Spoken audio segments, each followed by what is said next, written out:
Shanelle, you're here. So, which was supposed to be your fight week for PFL, and what made you decide to come check it out? I woke up today, and it should be my fight day, but obviously it's not. I'm here as a spectator. I'm in the audience, even though I should be in the ring. But no bad blood. Obviously, I'm a competitor in MMA, but I'm a fan of the sport anyway. So even if I didn't make it to the finals and I lost my last fight, I would have been here anyways because I know the card's great, PFL was great, so I wanted to be here. So my support. It doesn't feel weird at all. It's just like. It's a little right now. It doesn't feel weird, but I think when I do get to arena, it will feel weird. Like I could, especially like when the atmosphere started pumping, I'd be like, oh, I wish I was in that cage, and I could have been in that cage, but I'm not. I'm sitting down and not doing anything. So I think when I get to arena, it'll be weird. But right now, I'm chilling. Yeah. And can you describe how it is, like how it was, like what happened? When did you get the call, and like who did you talk to? What happened? What was your reaction? Yeah, so obviously I pulled out the fight because I had a really bad infection on my knee. Like I said before, I've been in combat sports for like more than 10 years and never pulled out of a fight. I've never had a major injury, never had an infection, never had staph. I've trained in like the maddest gyms ever. I've never had staph. I was telling everyone I was immune to it, and it finally got me, and it got me bad. That I was basically hospitalized for about 2 weeks. Damn. So I was like having like 10 IVs a day, like blood tests, this, that. I was like bedbound. I was on crutches, couldn't even walk.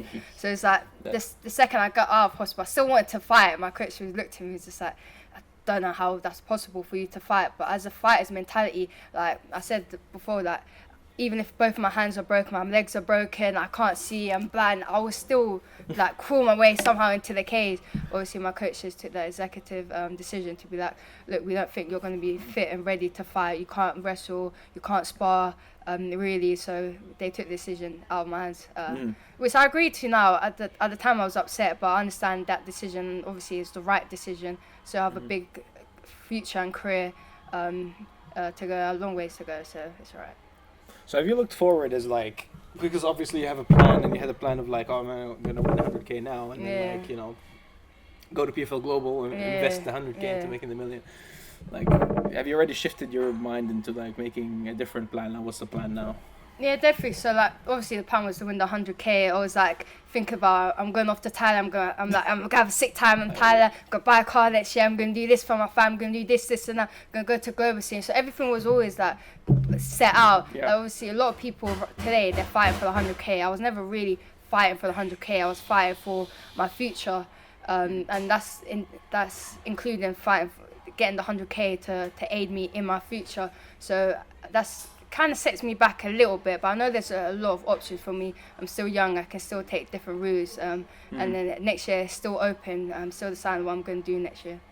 Nice. And like, has PFL had a different, have they talked to you, have they had a conversation with you about like how they see the future for you? Because you were like the poster girl, like pushing you. I know that God, a lot of them messaged me, and obviously that God that I'm not fighting in the finals. I know a lot of people, PFL and outside PFL, was looking forward to my fights. A lot of people regard that I'm not fighting, and obviously it's tournament based. I won the 2 fights to get to finals, so basically I'm entitled to be in this fight. But unfortunately, I had to pull out. So they're gutted for me as well. But we haven't really had that proper conversations yet. Obviously, they want to get this show. A lot of the PFL, they're focusing on this show, and then next few weeks we're gonna decide what the next steps is. Yeah, and I mean, you then see like, for example, like Dakota. I think you were looking forward to fighting her, and there's a lot of people that like see you as a legitimate threat. Like you're the one that's gonna beat her. What do you make of like her run, and do you think about that, like hoping she's gonna be around when you like get there? No, she's definitely gonna be around. Like she's doing that thing now. You can't really fault what she's doing. She's like 12, 13-0, something like that. Like undefeated, like lots of chaos. So she's doing the right thing. She just won the million in the global scene, beat Talia Santos, arguably her hardest opponent today. A lot of people counting her out in that sense, and she basically overwhelmed her, picked her to pieces, and it was an easy fight for her, and she showed levels.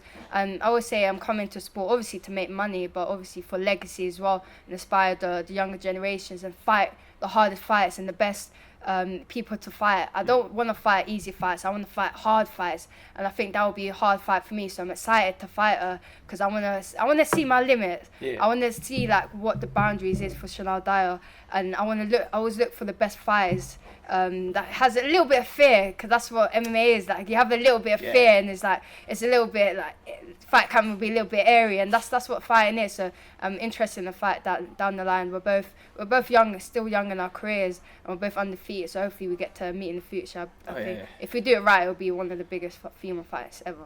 Oh, for sure. Yeah, you want something. Sorry, you want something to get you up in the morning, you know? Yeah, to definitely. That was put that push on it and stuff. Did you feel that fear still, like even in those fights that you dominated, basically, where like you were like a big favorite?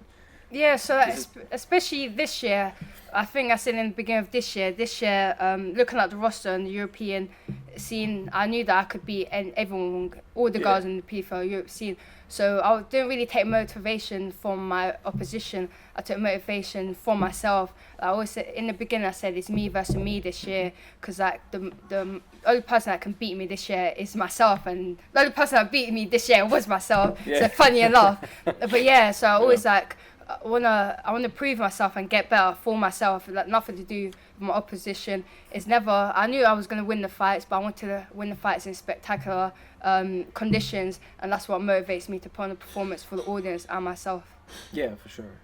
And now there's a different fight happening. It's Paulina Wisniewska against Valentina Scatizzi. Yeah. So Scatizzi, you fought in the last round. What's sort of your prediction for that fight? I hope Scatizzi wins so I can be uncrowned champ.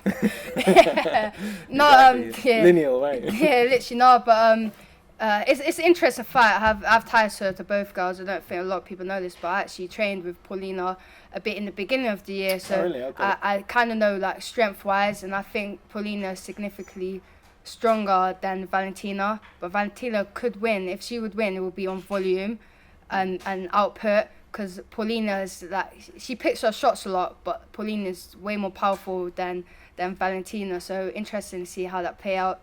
But in reality, I think it'll be a boring fight. Both of them will just hold in the cage. Mm-hmm. So I can't say who would win the fights, but I know who's gonna lose the fights, and that'll be the audience. So I'm apologising in advance for not putting on a spectacular performance today. But I'll be back. You're gonna be sitting there itching about like I was in probably at that point, you know. What's the silver lining about like missing out on this opportunity, but like obviously coming back next season to do it again? Just that it gives me time to reflect on myself. I've been in this game for ages, and this is definitely my least active year. I've had 2 fights. Last year I had four fights, plus I fought in Paris. Years before, I remember 2019, I had 22 fights in 1 year. Jeez, so I've been active. This year, it's been like I've only fought twice this year, so this actually gave me time to reflect on myself. I've grown a lot as a fighter and as a person. Being in the hospital as well, my first time ever being in the hospital, got me thinking about there's way more to life than just MMA, because trust me, in the 2 weeks I was in hospital, I did not watch one MMA fight or anything MMA based, which was quite weird, but it makes me realize there's way more to life than just MMA. There's a different person outside of MMA, which is Shanelle Dyer. So I'm trying to invest more in myself in that sense and grow myself as a person, and I'll be a better person and fighter ultimately next year. That's cool. That's mental growth. It's very important for you, like for fighters, not to tie themselves into the identity of it, because when it goes away, and listen, like it could be taken away like in an instant. Like they can have life-changing injuries. Yeah. And but then what? Like these people end up in a depression. Yeah, sometimes. But it's like obviously today I don't win the 100. I can't win the 100K. I can't win the bout. But obviously I said before is I haven't lost anything. Like I'm still happy. I'm still healthy. I'm still alive. So I'm gonna continue being happy, healthy, and alive next year, and keep growing from there. I get to eat at the place that's right there. Keep going McDonald's. Yeah. Is it kind of also like, because I know you're trying to build your body up to be like naturally a flyweight as well. Yeah. Like now you got the time to do that. And, allegedly. We never know.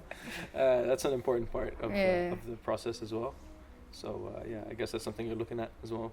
Yeah, definitely for next year. Next year is still a little bit open for me. I know there's conversations to have for next year. We might see a bit of a difference. I might come back in the tournament, but I'm pretty much open. I'm gonna do what's best for my career. I want to obviously keep active, get the best fights, the right fights, and continue the legacy. So wait, so there's a chance you don't do the tournament, but like let's say they come with like some Bellator mega fights. Yeah, or yeah, definitely. Yeah, definitely. Obviously, I'm gonna stay in PFL and Bellator. I love the people, hospitality, everything that ties into it. But next year, I might be in the tournament. I might do showcase fights. There's a lot more to speak about. But definitely within the promotion, it's great. All right, cool. Yeah, good luck. Thank you. Enjoy the fights tonight, though. Yeah. So yeah, thank you for your time. Thank you.